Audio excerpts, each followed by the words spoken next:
What's up, peeps? This is Get With It Sports, place where you get your sports with a little swag.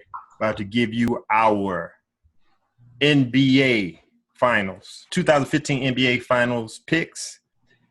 I have with me here Prime Sports Talk Coalition member, the infamous Ezra from Idiot Sports Talk. What's up, Ez?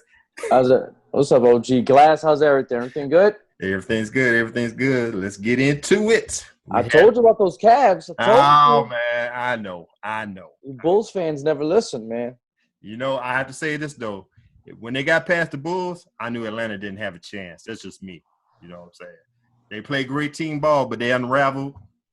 And, they, of course, as you can tell, they got swept. But yeah, they didn't have their go-to person, the Hawks. Exactly. But before we get to the fight, I must say, don't you think these conference finals, usually it's supposed to be the best series, you know, in sports, the conference championships. These suck this year, didn't they? The Warriors, besides the Game 4, the Warriors crushed the Rockets, and, you know, the Cavs did what they did to the Hawks. You know, but whose fault is that? That's the other team's fault, because I think Clippers and Warriors would have been a good conference finals. I thought Washington and the Cavs would have been a good conference finals. I'd rather see Washington what Atlanta brought to the table. So I agree with you. It sucked a little bit, but I can't blame anybody but the other team. I'd say, you know, the Clippers had the best series. I mean, like, entertaining series in the playoffs. You know, that first one with the Spurs, then one with the Houston Rockets. You know, they had but they couldn't close the deal. And, Exactly. Yeah. Well, Doc Rivers won't be losing his job. I know that for sure. Exactly. We might talk about that, about the coaching carousel after we give our picks. But let's go ahead and go to the picks. We have the two teams. The dust has settled. We're down to two teams. The Cleveland Cavaliers coming out the East. Golden State Warriors coming out the West. I believe this is going to be a great series. I'll go ahead and start. Golden State, I expected them to be there coming out the West. The only speed bump they had to me would be the Los Angeles Clippers. But as you can tell, they Clippers couldn't even beat Houston. So, you know what I'm saying? Just like we said before. But anyway, we're down to Golden State. Stephen Curry, Klay Thompson, Splash Brothers, I called, a.k.a. the mobile assault unit that rolls in. I don't know what type of player we'll get thanks to Trevor Ariza. Gave Klay Thompson a concussion, almost gave Stephen Curry a concussion because he flipped over him. My X factor would be the small forward Harrison Barnes. He stepped up his game in the postseason, especially in this last series. If he continue doing that, that's another factor you got to deal with offensively. Draymond Green, we know we're going to get with him with the defense. I think they got a deeper bench with Andre Iguodala, Sean Livingston, and Barbosa. So that's coming out the West. On the other side, the Cleveland Cavaliers, you got the best player in the league. He proved it. I'm tired of fighting against him. LeBron James proved to me that he's the greatest player out there. He know how to facilitate, make other players better. Hell, Tristan Thompson, he's a rebounding monster. He reminds me of Dennis Rodman. He'll get the offensive rebound, get the defensive rebound. He is my X factor on that side. J.R. Smith, enough said. He can shoot them threes. Mozgov in the middle, wreak havoc. Iman Shumpert coming off the bench is great. Matthew Dellavedova, I got questions about him, but we'll talk about that later. But with the Cleveland Cavaliers, they're going to make him competitive. LeBron James will get his points. He will get his, 26 and 10, whatever. You got to understand he's going to get his. But as Golden State has the number one defense, you got to shut everybody else down. If they go with that game plan, coaching, Steve Kerr exponentially beats David Blatt. I always said before, David Blatt, I don't believe he's an NBA coach, and we'll talk about that later. I'm sure you're going to expound on that, Ezra. Everything said and done, when the dust clears, I believe the Golden State Warriors will beat the Cleveland Cavaliers 6, maybe game 7. But I got the Golden State Warriors over the Cleveland Cavaliers. What say you, Ez? It's going to be you know what? I really like this matchup, and I got to give, I know a lot of people have been throwing some shade. They're always going to throw shade on LeBron James. Once again, you got to give the man credit's due. I know the East is kind of weak and such, but still, the Hawks won 60 games. Irving's on one leg, Kevin Love is out, and LeBron James with former Knicks. Okay, with former Knicks, the Knicks that just won 12 games this past year in the same Eastern Conference is going to the finals. Right. But people don't want to talk about all that. But it is what it is, okay? When it comes to the matchup, Steph, my boy called him, not the Splash, but he called him Pretty Ricky. On the court with the baby face assassins out there. Stephen Curry almost shot 49% from three-point land, and we know he doesn't shoot 1 or 2 a game. The man had 3 of the last game, 6, 7, 5, 6. What is that, 11 plus 8, over 23 versus the Rockets. But the Rockets don't play that much defense. But, obviously, that's the man you have to be worried about if you're the Cavaliers. And if I'm the Cavs, I would put I think the X factor for the Cavs, more so for his defense, is Shumpert on Stephen Curry. And I think at times you're going to put LeBron James on Stephen Curry, and especially if Klay Thompson is out for a game or two because of these concussion symptoms, which I doubt he'll miss any time. Right. Because, in the NBA, NFL, big difference and stuff like that. For the Warriors, I think my biggest X factor, I like the Harrison Barnes, but I'm going to go with Draymond Green because he's going to go against, let's say, if I'm the Cavs, I will put a smaller guy on Draymond Green. I know he's a power forward. He plays, defense against every position. But if you put Thompson, like you said, they're going to need that rebounding, especially against the Warriors. You do not want to give them extra possessions. You got the stretch forward Draymond Green. I think he's going to be forcing out, like he did all to other teams throughout the year, forcing that big man out where he doesn't feel comfortable. So I think Draymond Green will be the X factor if Thompson does get extended minutes in this series, which I expect. And I think if the Cavs really want a chance, because, the Warriors have the depth. They got the defense. They got the shooting. They got the playmaking ability. LeBron James has got to be a clear notch better than Stephen Curry, okay? We know – I've been saying it for years. LeBron is the best player in the league, but Stephen Curry's like. I'm not saying he's second best because Kevin Durant's still out there in the game. Right, but right. LeBron James has got to be the clear cut guy. He's got to be that extra level for the Cavs to really have a chance in this series to take over. And J.R. Smith has to continue. Kyrie Irving, hopefully he's healthy and provide 30-plus minutes, and this week off, it's going to help him out greatly for his leg. We'll see how his leg reacts after game 1. But if Kyrie Irving's helping, that's huge because, offensively, when he has been played, has been on point. The man is averaging 23 points, almost at 44%. And three-point land, he's almost at 50%, at 48%. So that three-point shooting is going to be big for Kyrie Irving, and he could tire out Stephen Curry with his offense. And obviously you want to tire out Stephen Curry. I don't know if I can go against the Warriors, though, man. It's just too much depth. It's just, Iguodala, you could put him on LeBron. You got so many guys you could throw at LeBron to make him work even harder. You got Iguodala. You could put Harrison Barnes. You could put Klay Thompson.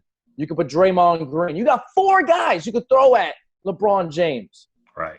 On the side of the Cavs, you could got 2 guys to throw at Stephen Curry. That might be effective. That's Shumpert. And once again, LeBron James, which is going to expand more energy from him. You don't want to put J.R. Smith on Stephen Curry. That's not going to be a good look. And Draymond Green is the X factor. I got the Warriors in 6, man. But I tell you one thing. I've said it. I tweeted it. If LeBron and the Cavs win the championship over this team, I'm going to put LeBron in my top 5. I don't care what anybody says. Top 5 all time. Well, all right? You know what? Honestly, we just did the radio show.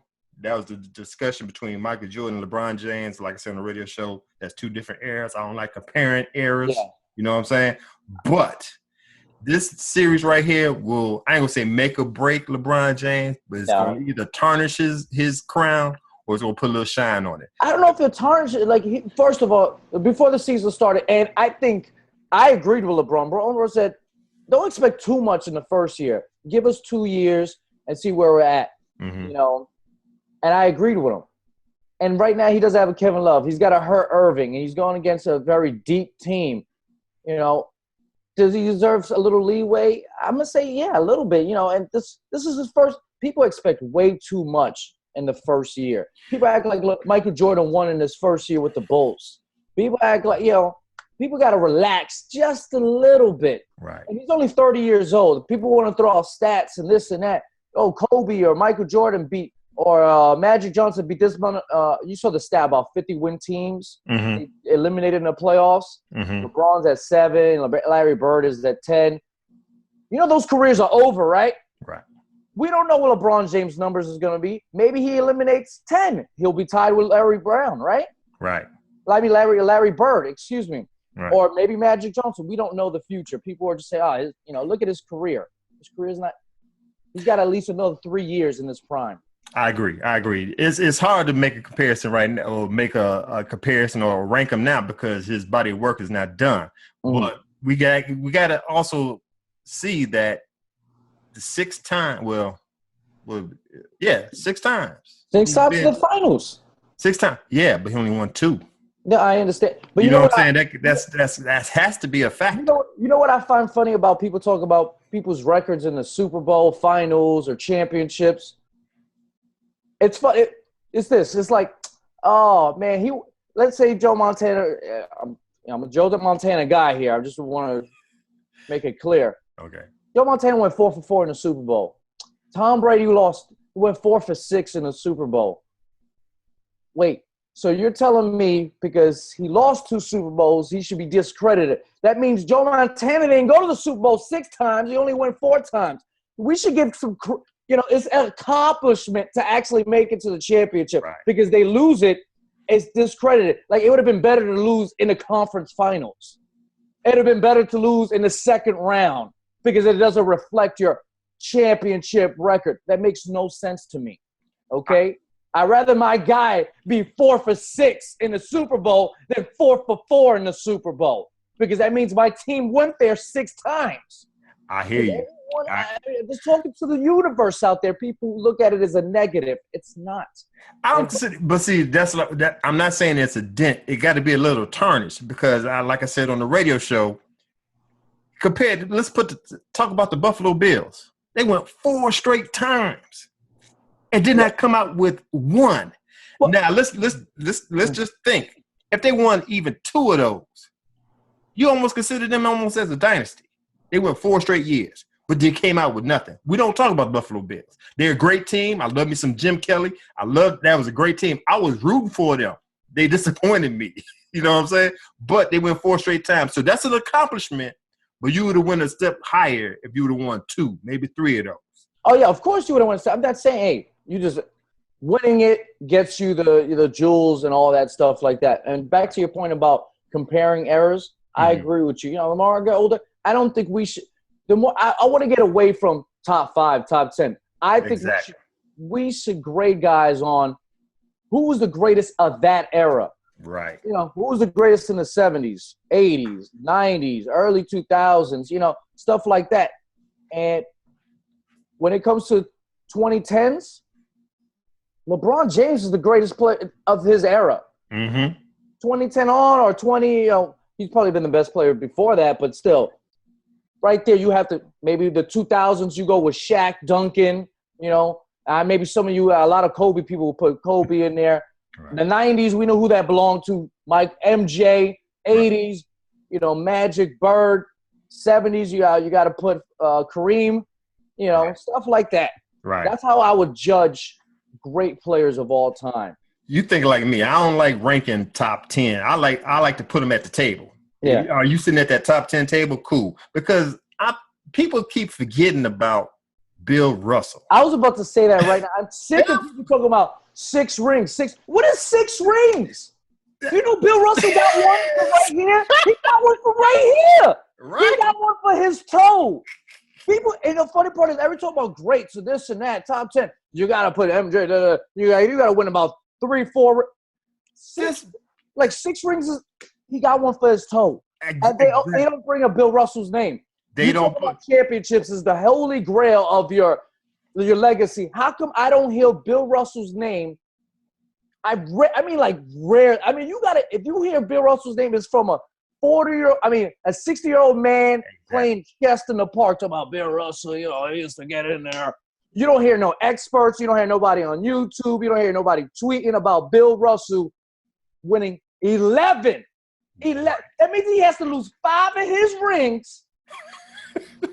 He has to lose 5 of his rings. Right. For your boy, Michael Jordan of all the Jesus of basketball to be tied with Bill Russell. Bill Russell went to 10-plus straight finals. Listen, I see what LeBron is doing. He did great when he jumped into the league. Michael Jordan took a couple of years, 4 or 5 years, before he became prominent, winning championship. Bill Russell came into the league in 1956, and he started winning in 1957. He didn't just start winning. He won 9 in a row, took 1967 off, became a player's coach, and won another straight 2. As a player coach. I don't understand how that just – and people throwing shade on Bill Russell. I do not understand that. And what's hilarious about it, too, people always get on, like, you know, hero ball in a sense. Like, you know, why don't you be more of a teammate, be more, you know – Bill Russell was all about team. He sacrificed his offensive game so the other guys could shine, and he concentrate on rebound and defense. And if he needed to score, he got in there. He had to go against – it's not like he didn't go over – he went against Wilt, okay? Right. He got 20-something rebounds against Wilt. You know, the greatest dominant force of basketball history. If you're talking about numbers and era, the man averaged 50 points a season. Right. Forget about a couple weeks, a month, a whole year.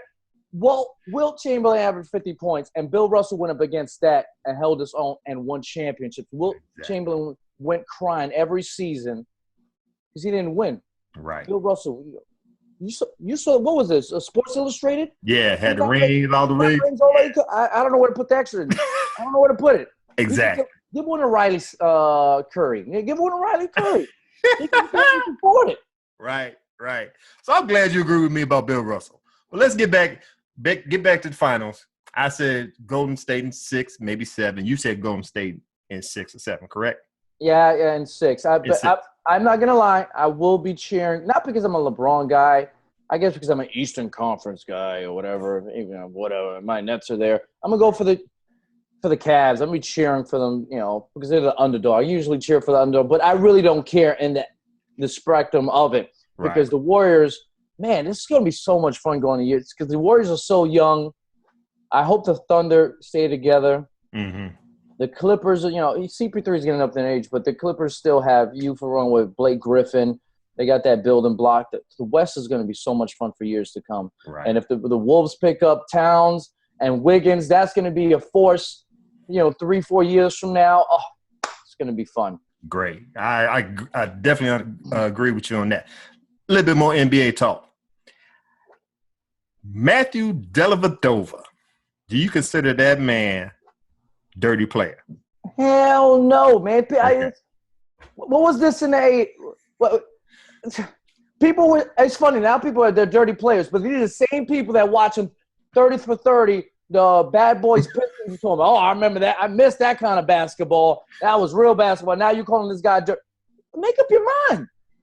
It's not dirty. And guess maybe I don't feel it because I play like him on the court. I got no offensive game, but guess what? I'm be in your face. Listen, he's the kind of guy you hate, but that's the kind of guy you want on your team. Right. It's plain and simple. Okay, the Tony Allens, the KGs, all those type of guys you want on your team, but you hate going against. Dirty. You know, maybe the leg lock thing was a little dirty. Maybe I didn't like that too much. But, you know, being physical, being chippy, stuff like that, No. Part of the game is getting in your opponent's head. Right. Make them frustrated. I remember that when the last game, I think, with Jeff Teague, when he was just right up in his face, just staying next to him. And Jeff Teague, they had the ball, and Jeff Teague pushed him. He got a foul for that. He got it in his head. Right. Got it in his head. He know he can't compete with Jeff Teague. You know Jeff Teague will, make those ankles just a honey dip. But still, he got in his head and messed up their whole thing. Totally agree. He reminds me – Dellavedova reminds me as a Patrick Beverly on Houston. Mm-hmm. He's straight hustle. He's not the most gifted player, but he going to hustle for you. And that's what you want. Just like you said, either you're going to love the man because he's on your team or you're going to hate him because he's all in your face as a opposing player. That the Taj Gibson move, I didn't appreciate because he did do a leg lock. Mm-hmm. And the Kyle Korver one, that was just a hustle play. They was going after the ball. It happens. But I have to say with the Al Horford, I would have done the same thing Al Horford did because I don't know if people see it the same way I seen it. He just made his body limp. Mm-hmm. He could have controlled himself, but he just made his body limp, start leaning towards Al Horford as if to, do something to him. And Al Horford seeing Al Horford just came from a leg injury. And you're going to lean on me sliding down my leg. I would have gave him an elbow too. You know what I'm saying? I was about to say that right now. Let me tell you something. I play like that. Like I said, I'm on the basketball court. I ain't an NBA player. Mm-hmm. But if any time someone playing around with you like that or want to play dirty or a bit physical, elbow. Right. I remember a couple of years ago, with the KG, Charlie Waiver, thing about the comments, and he's like, I'm going to beat him up after the game, this and that. He's a bully. He's a punk. He was talking to KG. I said, why don't you do it on the court? If he's bothering you, I bet you they stop. Here you go. I got no problem. If the guy's going to be physical with you, I got no problem with you being physical back. Right. Be quiet. Take right. it easy. How about that? Respect me. Exactly. All right? Don't come in like I said, when I play on the court, this is my property. You trespassing. That's it. If you're going to be like that, you should be able to take it. Exactly. You're willing to give it, you better take it. That's it.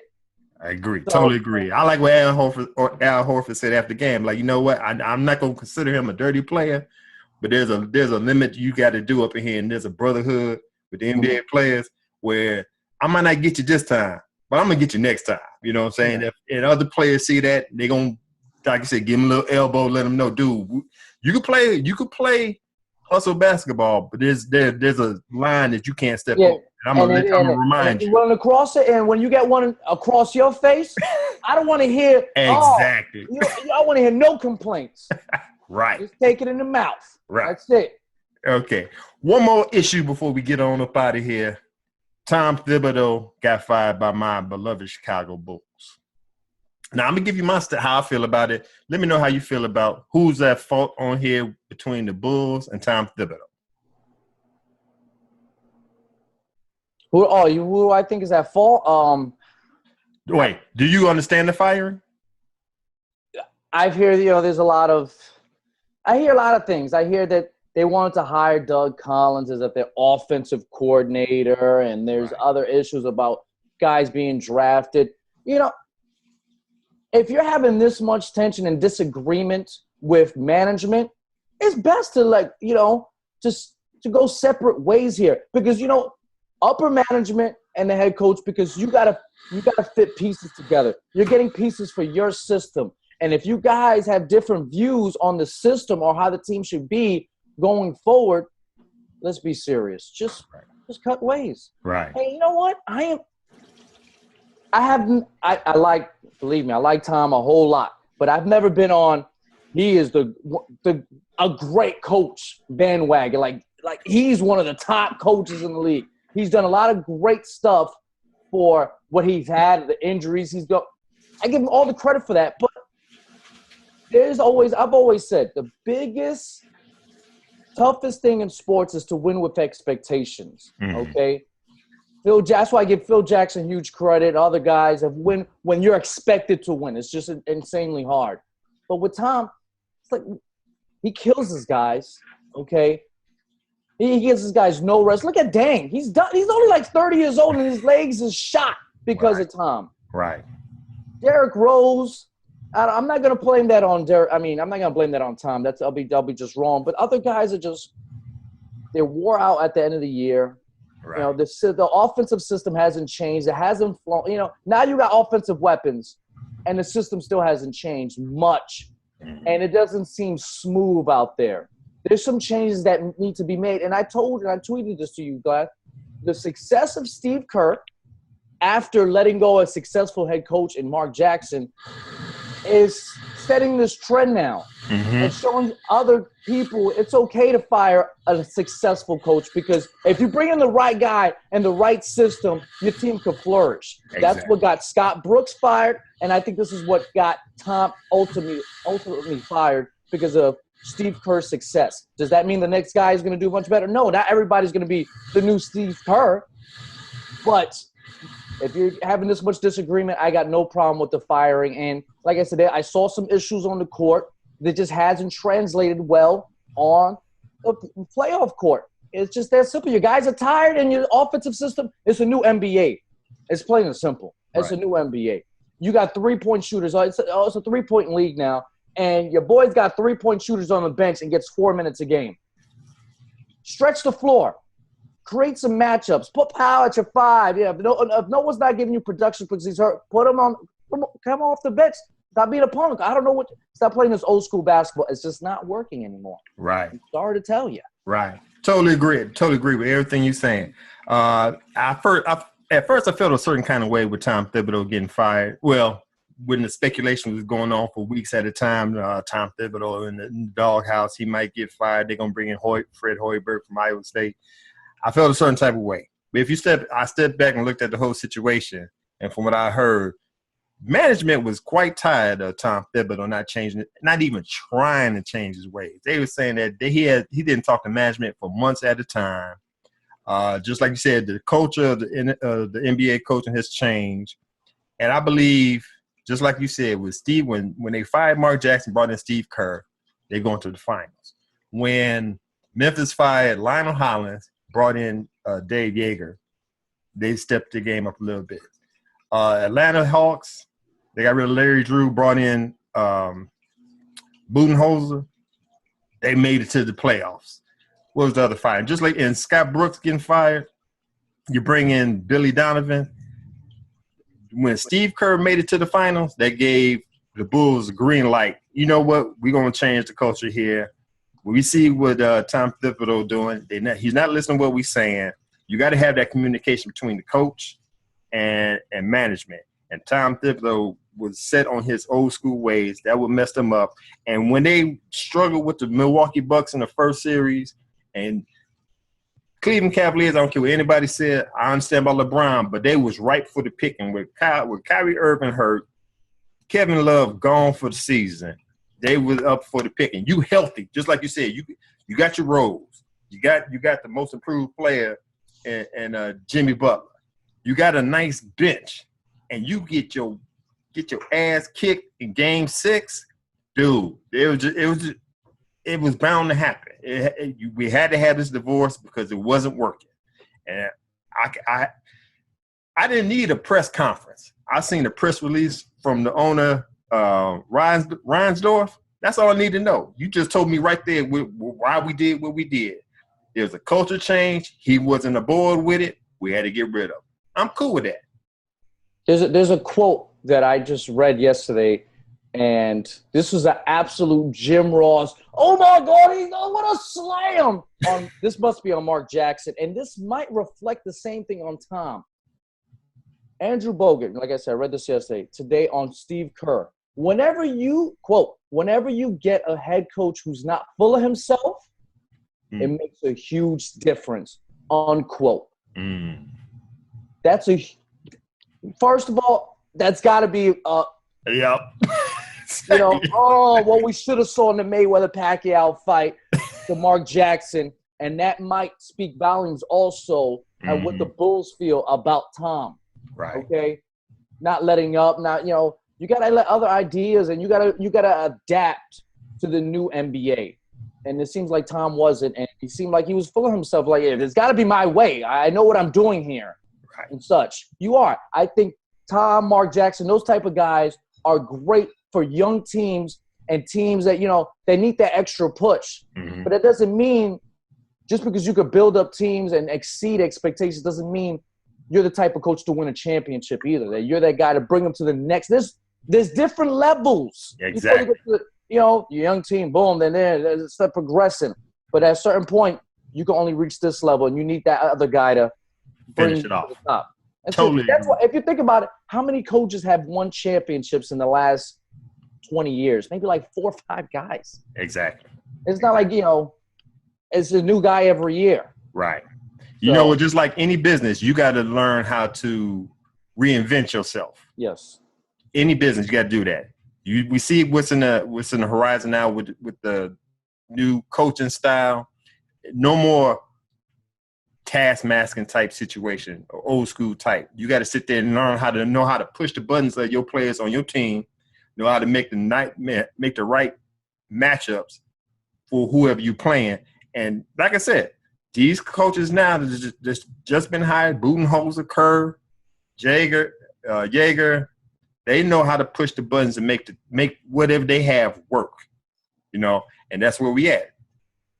Love me some Tom Thibodeau, but he's not. He got to change his ways. And just like you said earlier, he needed an offensive mind on that bench, and he wasn't with it. He wasn't with. So that's what the Warriors, ownership said about Mark Jackson. We try to give him the best assistance, but he didn't want it.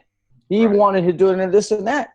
And we want to get the best in here. Steve Kerr was open to all right, let's get him. And he probably listens to his guys. It's just I was thinking about something before you brought that up. I love Mark Jackson. I love Tom. They're going to get jobs soon, very soon. They're great for certain things, but you got to learn to adapt. And exactly. Sometimes, Mark Jackson laid the foundation for the Warriors, okay? That's why they're much improved on defense, and now they're number 1 because of Mark Jackson. Right. The Bulls had their foundation.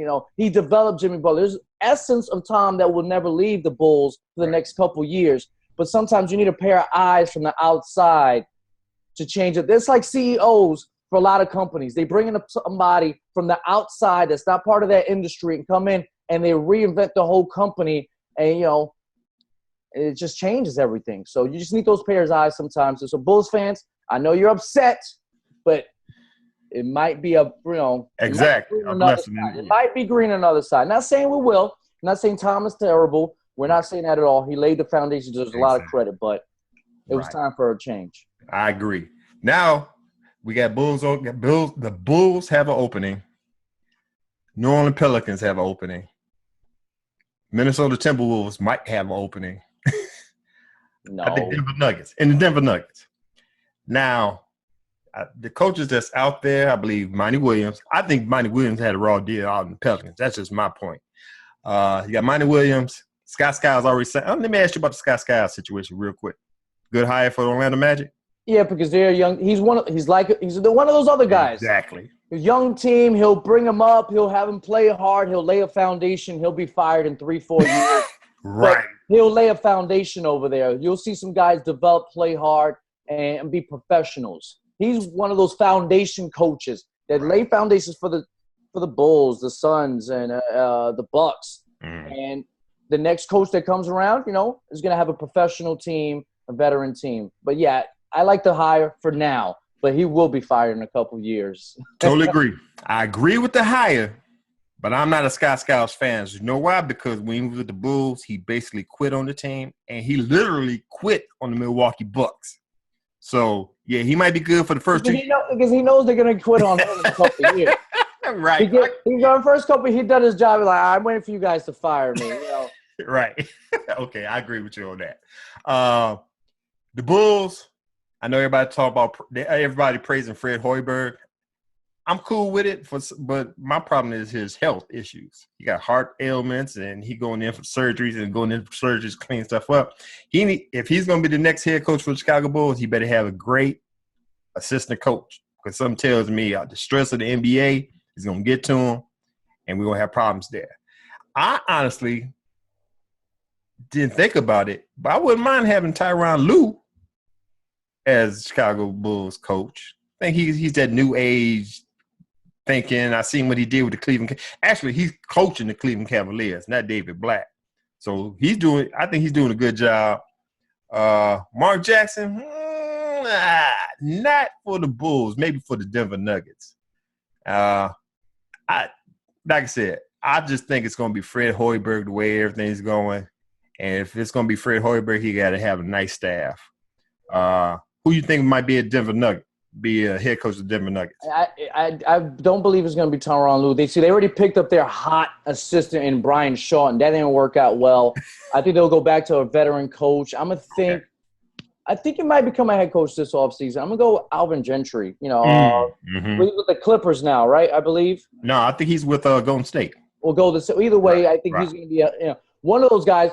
Besides Alvin, might be also become a head coach from the Steve Kerr tree now. So, but I like Alvin Gentry maybe for the Nuggets or the Pelicans. I really like him for the Pelicans. Monty Williams, I do like Monty Williams a whole lot. Is he going to get a job this offseason? I don't think so. I don't think the Nuggets will hire him. I don't think the Bulls will hire him. Timberwolves. No, I don't think this guy. I don't think Flip Saunders is firing himself. Okay. Because he's the president and the head coach. Right. Unless he feels like, I don't know, he feels someone. Maybe you're right. I mean, I don't know. Maybe Flip Saunders says I'll just stay on the president's side. Right. Yeah, I like Alvin Gentry getting hired. The Pelicans, I'm not sure. Yeah, I'm already hearing talk about Tom and the Pelicans are having conversations already. Okay. Is that going to be a good look? Yeah, I guess they're young. They made it to the playoffs this past year. But I think their offense is their problem. Mm-hmm. And Tom is not the guy to bring in there for offense. So right. I'm not sure if he'll be a great fit. Will he be hired? It looks likely right now because they're having conversations, but I don't know if I like that fit. I want more of an offensive balanced guy for the Pelicans job. Maybe the Nuggets with Tom because they already got the offensive firepower over there. You bring in Tom because I think changes will happen. You bring in Tom. Tom can handle changes. He can. Whoever comes in there is going to play tough and play a lot of minutes. So I think I like the Tom for the Nuggets more than anything. I like Alvery for the Pelicans. That would be my choices if I was the god of the NBA and moving around.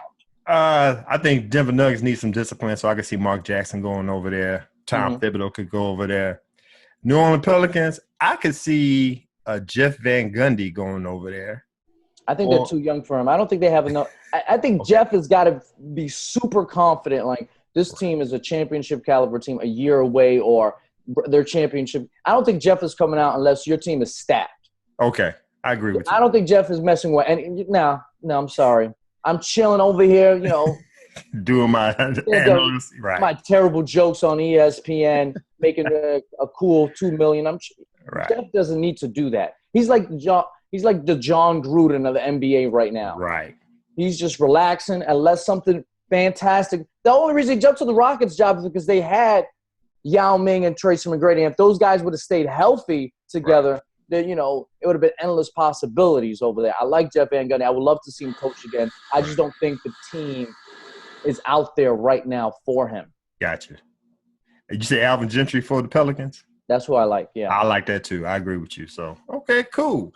Well, there you go. We're going to close the door on this episode right now.